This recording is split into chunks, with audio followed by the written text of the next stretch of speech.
안녕하세요, 모닝초스입니다. 오늘은 2024년 8월 6일. 이번 영상에서는 캐시우드가 코인베이스 주가가 5개월 만에 최저치로 떨어진 후 1,800만 달러 상당의 주식을 매수했다고 합니다. 관련해서 오늘 매일경제 기사를 보면은 트럼프 효과 지원, 아르 공포, 비트코인 장중 5만 불 아래로, 일주일 만에 30% 가까이 하락, 이더리움은 올해 최저가 근접. 최근에 트럼프 대통령 후보가 당선이 되면은 비트코인 밀어준다고 했죠. 그래서 비트코인 가격이 올랐었는데 현재는 아르 공포로 인해서 밑으로 5만 아래로 떨어졌다가 다시 현재는 5만 4천까지 올라온 상태입니다. 비트코인이 하락하면서 미국 최대의 가상화폐 거래소인 코인베이스 글로벌도 급락을 했는데요. 이 기회를 틈타서 캐시우드는 매수를 했다는 거죠. 비트코인 하락은 거시적 여건이 가장 큰 배경이고, 지난 2일 미국 노동부가 7월 미 비농업 일자리가 전월 대비 11만 4천만 명 늘고 실업률이 4.3%로 상승했다고 밝히면서 경기 침체에 대한 우려가 커졌고, 이에 자산시장 전체적으로 약세를 보였던 것입니다. 자, 관련해서 캐시우드 코인베이스 글로벌 매수한 이야기를 한번 들어볼 건데요. 본문입니다. 아크 인베스트는 몇 달 만에 처음으로 코인베이스 주식을 인수해서 월요일의 상당한 시장 하락을 이용했습니다. 캐시우드 투자회사는 2023년 6월 6일에 2160만 달러를 투자한 이후 처음으로 코인베이스 주식을 1780만 달러어치를 매수했습니다. 이 매수는 최근 시장이 전체적으로 하락하는 데에서 이루어진 거죠. 현재 코인베이스는 186.71 정도의 매수가 되고 있고, 이렇게 하락한 데서 매수한 거를 바이 더 딥 했다고 하는데, 아크 인베스트는 종종 가격 하락 시 주식을 매수하고 가격이 회복되면 매도하는 전략을 사용합니다. 이 회사는 균형 잡힌 포트폴리오를 유지해서 단일 보유 주식이 ETF의 10%를 초과하지 않도록 합니다. 이 전략으로 인해서 최근 몇 달 동안 코인베이스 주식이 상당히 매도되었습니다. 매수 후 코인베이스 주식은 현재 아크 이노베이션 ETF ARKK의 8.55%, 넥스트 제너레이션 인터넷 펀드 ARKW의 6.73%, ARKF의 9.72%를 차지합니다. 보도에 따르면 뱅크 오브 아메리카는 최근 코인베이스 주식에 대한 평가를 언더퍼폼해서 내추럴로 업그레이드하여 코인베이스 목표 가격을 110달러에서 217달러로 상향 조정했습니다. 뱅크 오브 아메리카 외에도 투자은행 회사 KBW도 코인베이스 목표 가격을 상향 조정했습니다. 연구 분석에서 KBW는 시장 실적 등급을 유지하면서 코인베이스 목표 가격을 160달러에서 230달러로 상향 조정했습니다. 아크 인베스트는 월요일에 하락하는 동안 테슬라 주식 12,426주와 아마존 주식 176,963주를 포함해서 다른 주요 주식도 매수했다는 점에 주목할 가치가 있습니다. 또한 아크 인베스트는 로빈후드 주식 68만 주를 매수했고, 메타 주식 12,000주, AMD 주식 25,000주, 팔란티어 주식 52만 주를 매수했습니다. 혼란스러운 암호화폐 시장. 아크가 매수로 돌아온 것은 광범위한 암호화폐 산업이 격동하는 시기에 이루어졌습니다.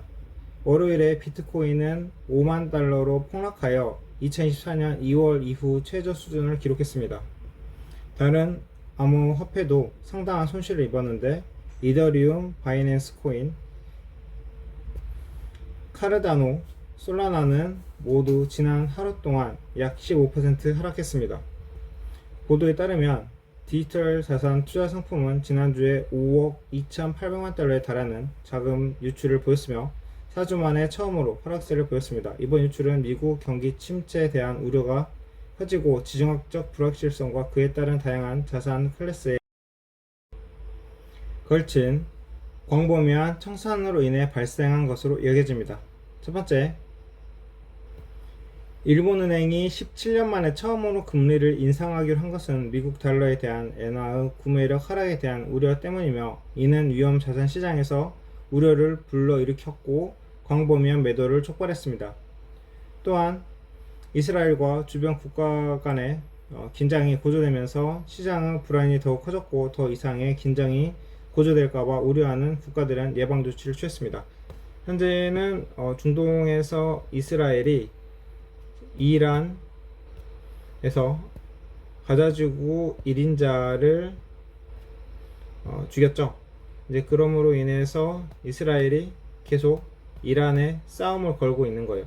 하지만 이란이 이스라엘에 공격을 한다고 해서 이스라엘을 이길 수 있을까요? 여기에는 미국이 있는데, 그러면 미국이 첨단 무기를 제공해 주고 있는 상황에서, 그리고 미국에서 항공모함도 방어를 해준다고 하는 상황에서 이기기란 참 힘든 거죠. 어쩌면 전쟁을 해서 땅도 추가로 뺏길 수도 있는 상황입니다. 여기서는 국제사회에서는 이 힘의 대결이기 때문에, 힘이 약하면 아무리 분하고 잘잘못이 명확하더라도 힘에 의해서 논리가 이루어집니다. 그렇기 때문에 일단 제가 볼 때는 이 중동 원인이 아주 크게 작용한 게 아닌가 생각이 드는데, 즉 불안전하다는 거죠. 하지만 캐시우드는 매수를 했는데 왜 매수를 했을까? 그렇다면 이 사실도 이란 사람들이 알고 있겠죠. 내가 이스라엘하고 해봤자 뒤에는 강력한 미국이기 때문에 내가 이길 수는 없다. 그러면 캐시우도 이 점을 간파하고, 전쟁이 말만 소리만 요란하고 진짜는 일어나지 않을 수도 있고, 그러면 지금 폭락했을 때 매수해도 되겠구나, 이런 생각이 깔려 있을 수가 있습니다. 저기 X에 있는 아크 인베스트 매수한 종목을 보면은 아마존을 가장 크게 매수했고, 그 다음 코인베이스 글로벌을 매수한 것을 볼 수가 있습니다. 이 아마존 같은 경우에는 캐시우드 그리고 워렌 버핏이 공동 투자하고 있는 주식이기도 하죠.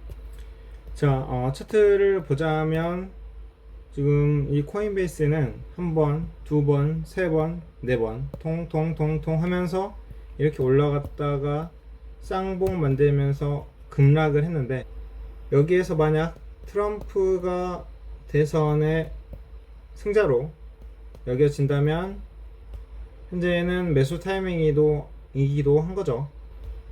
자, 대선 이야기를 좀 해볼까요? 자, 트럼프가 공화당 후보고 해리스는 민주당 후보인데, 트럼프는 경선에서 수많은 경쟁자들을 물리치고 올라온 거죠.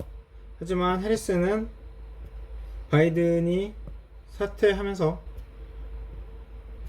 대선 가도를 가고 있는데, 한 명은 백전호장이고 한 명은 손 안 대고 코풀기 해서 온 건데, 여기에서 제가 볼 때는 이미 대선에 누가 이길지는 나오지 않았나 생각이 들고, 그렇다면은 현재의 하락을 매수의 시점으로 여겨볼 수도 있다고 생각을 합니다. 자, 그리고 코인베이스를, 그러니까 암호화폐가 오른다고 한다면 암호화폐 채굴에 사용되는 관련 주식들도 동반 상승을 할 수가 있겠죠. 자, 그러면 오늘은 여기까지 알아보고 영상 마치겠습니다. 감사합니다.